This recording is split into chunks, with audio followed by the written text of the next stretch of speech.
बिस्मिल्लाहिर्रहमानिर्रहीम, अस्सलाम वालेकुम। मैं हूं नाज़मा खान और आप देख रहे हैं मेरा यूट्यूब चैनल। नाज़रीन, कुछ दिन पहले मैंने एक आपके साथ वीडियो जो है और केस जो है वो शेयर किया। दैट वाज़ ओनेजा। और ओनेजा वो खातून थी जो अमेरिका से यहाँ पर पाकिस्तान में एक लड़के की मोहब्बत में मुब्तला होकर आई, और मैंने उस पर काफ़ी डिटेल में बात की। इस वक्त लोग ये जानना चाह रहे हैं कि ओनेजा इस वक्त मौजूद कहाँ है, वो कहाँ पर है, चीपा वालों के पास है या किसी हॉस्पिटल में है या कहाँ पर है। तो ये आपको बताती चलूँ कि उनेजा जो है इस वक्त पुलिस कस्टडी में है, और इस वक्त अमेरिकन जो एम्बेसी है वो भी काफ़ी हरकत में आ गई है, और वो भी उनके साथ राब्ते में है। अब नाज़रीन, यहाँ पर दो चीज़ें हैं। एक तो उनेजा का एटीट्यूड और दूसरा उनेजा की हेल्थ। हेल्थ के हवाले से कहा जा रहा है कि वो वाक़ियतन जो है वो इस वक्त बीमार है, और उसको सख्त जो है वो खून की कमी जो है वो इसकी रिपोर्ट में आई है। और ये भी कहा जा रहा है कि उसको खून की बोतलें जो है वो लगाई जा रही हैं, उसके पाँव जो हैं वो काफ़ी स्वेल हो चुके हैं और वो अच्छी कंडीशन में नहीं है। दूसरी तरफ अगर उसकी मेंटली कंडीशन के बारे में बात की जाए, तो वो उसको कहा यह जा रहा है, डॉक्टर्स ये कह रहे हैं कि इस खातून को जो बीमारी है जिसको बाइपोलर डिसऑर्डर कहा जा रहा है, वो दुनिया में 2% लोगों में ये बीमारी मौजूद होती है। और इस बीमारी में होता यह है कि एक एक वक्त में एक शख्सियत या एक नज़रिया जो है वो अपना लेता है पेशेंट, और दूसरे टाइम में वो दूसरा नज़रिया या ख्वाहिश या चीज़ों को जो है वो रिप्रेज़ेंट करता है। और इसीलिए शायद हमें ओनेजा की शख्सियत में एक तरफ जब वो ये कहती है कि अब मैं पाकिस्तान की होकर रह गई हूँ, मैं पाकिस्तान से हूँ, अब मैं नहीं जाऊँगी, और दूसरी तरफ वो पैसों की जो है वो डिमांड करती है कि मुझे इतने पैसे दो और इतने दो, मंथली दो, वीकली दो, या फिर इतने पैसे दो तो फिर मैं चली जाऊँगी। तो ये उसकी शख्सियत में तज़ाद नज़र तो आ रहा है, लेकिन उसकी सेहत के हवाले से जो है वो काफ़ी डॉक्टर्स जो हैं वो ये कह रहे हैं कि वो फिज़िकली और मेंटली दोनों तरह से वो स्टेबल नहीं है, बल्कि वो उसको अच्छे ट्रीटमेंट की ज़रूरत है। और एक तरफ वो काफ़ी डॉक्टर्स के साथ जो है अच्छे एटीट्यूड के साथ पेश आ रही है, उनको काफ़ी सपोर्ट कर रही है अपनी मेडिसिन के हवाले से, अपनी सेहत के हवाले से, और कहीं वो बिल्कुल सपोर्टिव नज़र नहीं आती, बिल्कुल उनको नहीं बताती कि उसको क्या एक्चुअली क्या प्रॉब्लम है। तो ये नेचर के हवाले से, उसकी सेहत के हवाले से, उसके बारे में तो आपके साथ शेयर कर दिया। नाज़रीन, दूसरी चीज़ जो आपके साथ शेयर करना चाहती हूँ वो उसका पास्ट है। पास्ट में अगर हम जाएँ तो उसकी रिकॉर्ड से ये पता चलता है कि उसका पास्ट जो है वो क्रिमिनल रिकॉर्ड से भरा पड़ा है। एक घर में, अमेरिका में वो एक घर में रहती है और उसी को अपना मानना शुरू हो जाती है, और उस पे कब्ज़ा जमा कर बैठ जाती है, और वहाँ के जो ऑनर्स हैं वो फिर उसको लीगली जो है वो उसको निकालते हैं। उसका जो जो है अहमद निडाल के साथ उसका क्या ताल्लुक है, ये भी आपके साथ शेयर करते जाऊँ।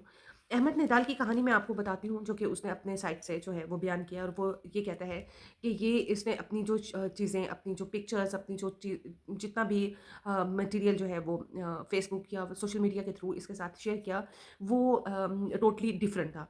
वो ये कहता है, अहमद निडाल ये कहता है कि जब ये एयरपोर्ट पर पहुंची, और पीछे से मैं क्योंकि एक दूसरी खातून के इंतज़ार में था, लेकिन ये जब सामने आकर इसने मुझे आवाज़ दी, और इसने मुझे पुकारा, तो मैं बिल्कुल हक्का-बक्का रह गया कि मैं किसी और औरत के हवाले से सोच रहा था कि मैं उसको देखूँगा, और ये एक उम्र रसीदा औरत मेरे सामने आ जाती है। बहरहाल मैंने उसको वहाँ पर मना करने की कोशिश की, लेकिन यहाँ पर ओनेजा अहमद नदाल से कहती है कि मैं अपनी सारी कश्तियाँ जलाकर आ चुकी हूँ, मैं अपना शौहर, अपने बच्चे, अपना सब कुछ छोड़कर आ चुकी हूँ, अब तो तुम्हें मुझे अपनाना ही होगा।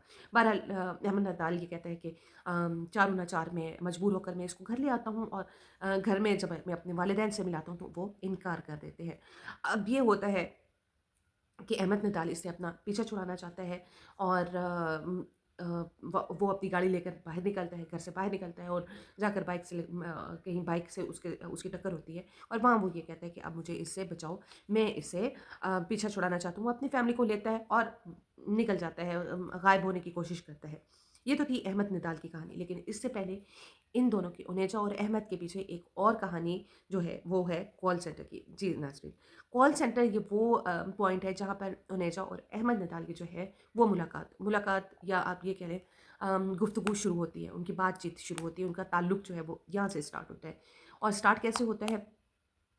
अहमद जो है वो किसी ऐसे शिकार की तलाश में होता है जो उसको अमेरिका में ले जाए। अब ज़ाहिर है, आपको पता है पॉलिसीज़ इतनी स्ट्रिक्ट हो गई हैं, मामलात इतने स्ट्रिक्ट हो गए हैं, तो अहमद निडाल ने उनेजा की सूरत में जो है ये एक आसान जो है वो आप शॉर्टकट समझ लें, ढूँढने की कोशिश की, और उससे बातचीत शुरू हुई, को उनेजा मिलती है। उनेजा जो है उनके उसके साथ बातचीत शुरू हो जाती है, और इस तरह से उनकी इश्क माशूक़ी शुरू हो जाती है। अब इश्क माशूक़ी के आगे भी एक लेवल और शुरू होता है, और वो ये होता है कि जहाँ ये उनेजा जो है बार-बार जो नोट उठा के 100-100 200 के नोट्स उठाकर ये दिखाती है कि मेरे साथ धोखा हो चुका और मेरे साथ ये हो चुका। यहाँ पर कहीं ये शक भी गुज़रता है कि अहमद नदाल ने भी इसके साथ जो है दो-दो हाथ ज़रूर किए होंगे, क्योंकि ये बार-बार ये बात करती है कि मैं इतने हज़ार पॉइंट्स लेकर आई थी और मेरे साथ यहाँ पर धोखा हो गया।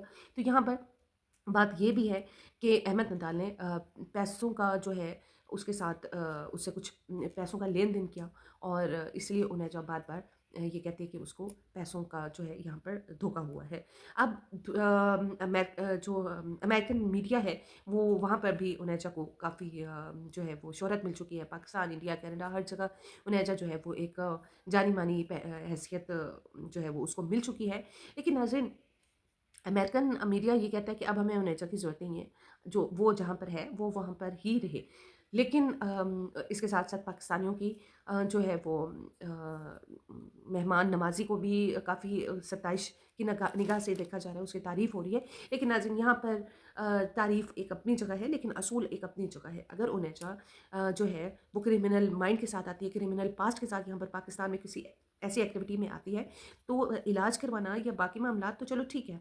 एक मेहमान की हैसियत से किए जा सकते हैं, लेकिन इतना भी बिछना नहीं चाहिए कि उसकी जो है उसका जो बदतमीज़ एटीट्यूड है वो चिपा साहब को की भी बेइज़्ती कर रही होती है कि you are talking too much, और इस तरह के अल्फ़ाज़ वो अदा करती है कि दूसरे बंदे की जो है वो बेइज़्ती हो जाती है और उनसे इंसल्ट फ़ील होती है। तो इस तरह का एटीट्यूड बिल्कुल भी काबिल कबूल नहीं है।